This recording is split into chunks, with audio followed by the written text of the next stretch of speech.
Hello everybody, it's another great day in the Niagara region. We're looking at the lower Niagara River as we pass it on River Road in Lewiston, and we're going for a ride to Fort Niagara State Park, and we're going to see if we can see Toronto, and I'll show you what I mean when we get there. But in the meantime, this is going to be a great ride. Exactly ahead of us is Stella Niagara. It's 100+ years old. And you know what? I'm going to show you. So as we see that on the right, I'm going to try without getting us killed. Isn't that beautiful? Is on the left, and someone's coming up behind me. So I'm going to pull over because... So if you see the chapel, we're looking right at it right now without trying to run into anything. That chapel at the edge of the river, and if you can't see it because the GoPro does not do well with distance, but if you Google Stella Niagara Chapel, that chapel has a very interesting history. First of all, it's like a century old, but there was a flood and an ice jam on the lower Niagara River in the 1950s. I want to say 1955. And it wiped out pretty much everything along the river. But the Stella Niagara Chapel survived. And, you know, it was a miracle, basically. And so if you want a little history of that, you can easily find that on Google.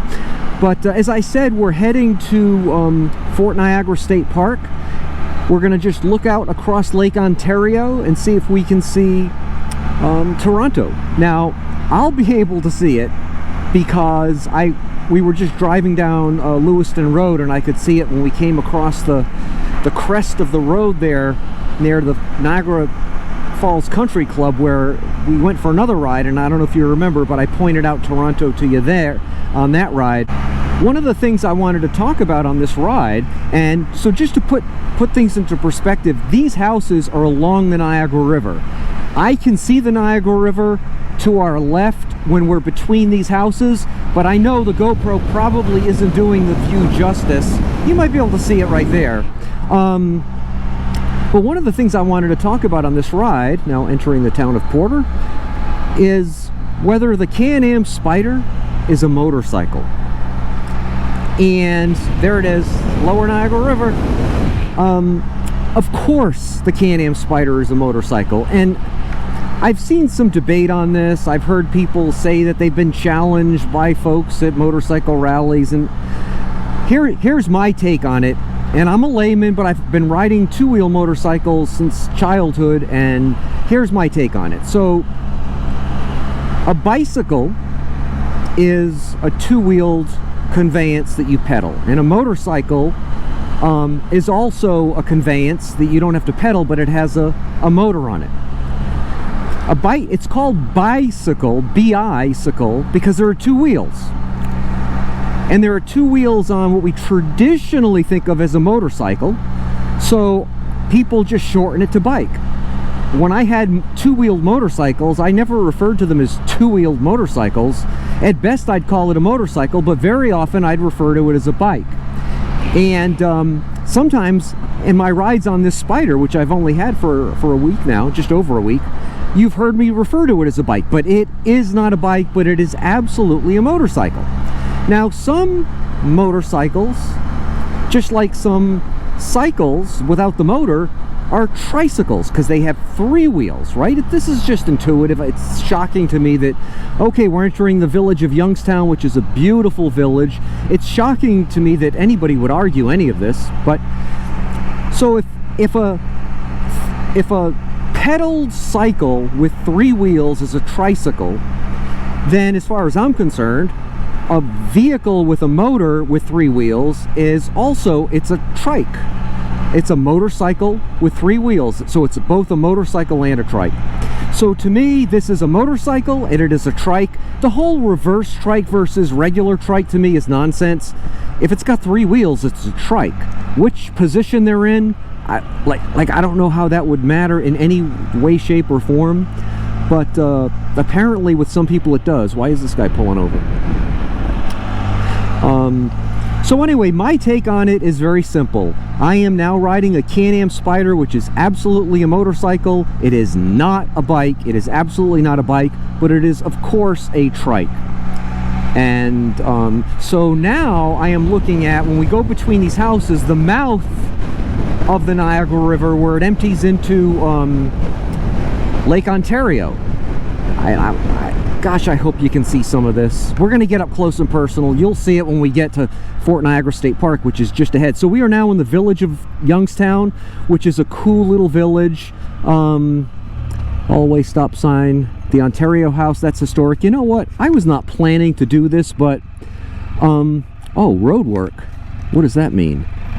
We're going to, despite the road work, we're going to go down here. This was not planned, but there's a yacht club in Youngstown. Now, I am not a yacht club guy. Oh my gosh, they're doing a lot of work down here.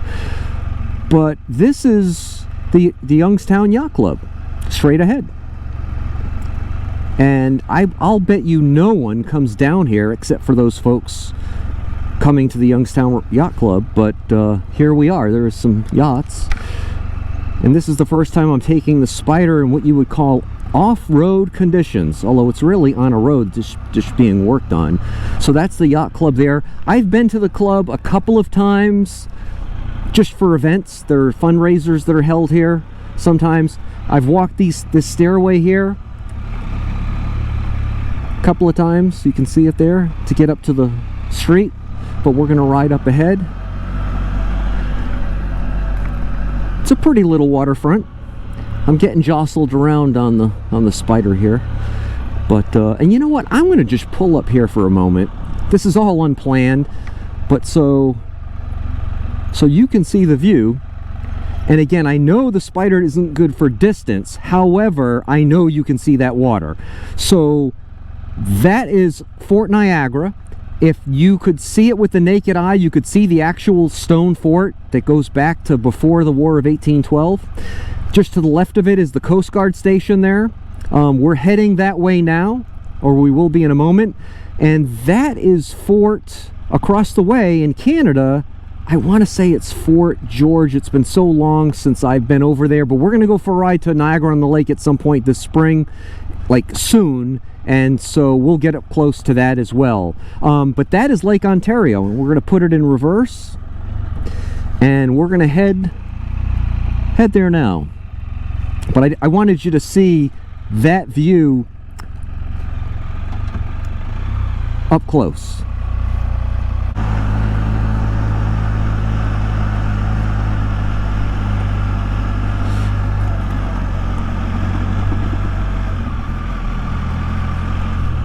It's a pretty church there.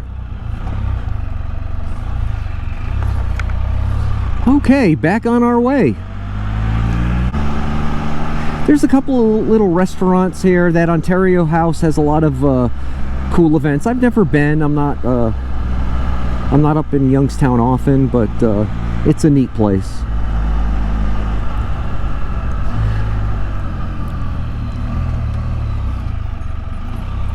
It's historic, I'll tell you that. Well, there you go, 1842. Ontario House, 1931. I wonder what 1931 means. It's still there. I wonder if something happened in 1931. Okay, so this is Fort Niagara State Park. This is a great little park. I shouldn't say little because it's actually huge. There's a stop sign here, but we are not going to stop. There's no one at this booth. That's only during the summer, the peak hours when they're actually collecting admission there. But the reason I'm coming today, so it's cold out, it's 39 degrees. This isn't a day when I would normally come for a ride like this. However, it is a crystal clear day, and I thought we might be able to see Toronto from the beach at Fort Niagara. When I say beach, it is not what I think of traditionally as a beach. I grew up in Rhode Island, going to Rhode Island beaches. I vacation in Florida at Florida beaches. This beach is, Fort Niagara Beach is not like that. But it is a waterfront place, and it's pretty cool. And I just figured we'd probably, on a clear day like today, be able to see Toronto. And quite frankly, any excuse I have to ride this thing, one, I'm learning, two, I'm having fun with it. I am now at 292 miles. I'm gonna go around this circle here. Oh, I can see, I can see it from, I can see Toronto from here through the trees. It's just awesome. If you've not been to Toronto, it is a great place to visit. It's a great giant city. It is, I believe, North America's fastest growing cities. It's a mega financial center, but it's also a walkable city. To me, it's more like Chicago than New York City. I am not a New York City fan. I've been a couple of times, but to me, there's not really an appeal there. But Toronto is different. There is an appeal for me in Toronto. So I am going to set this up so we are literally aimed right now. If you see that picnic table, if you just look north of that picnic table, you can see the Toronto skyline. So anyway, I am going to put the parking brake on, and I'm going to walk towards it. I'm hoping, walking towards this sign here, but I'm hoping you can see it. In fact, what I'm going to do, my iPhone is back on the motorcycle, but I am going to, so this is actually cool, and I love coming here because of this sign. But basically, this sign is showing us what we're looking at in real life across the lake. And you can see there's a barge there. There's a ship there. But I'm gonna slowly walk by so you can kind of read this. I guess you can do slow motion on YouTube. But what I'm going to do is I'm going to grab my camera and I'm going to come back and photograph that with the iPhone, because I can zoom with the iPhone. Okay, so we're back. The iPhone video feature does not zoom in as much as the photo feature. So I'm literally going to zoom in as much as I can and snap a photograph of that.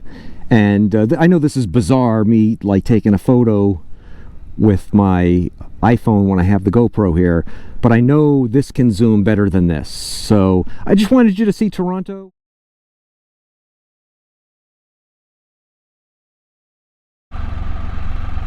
Okay, goodbye Toronto.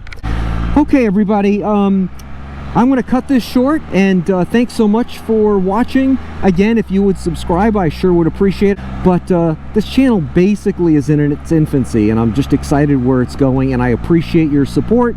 And you have a great day. Over and out.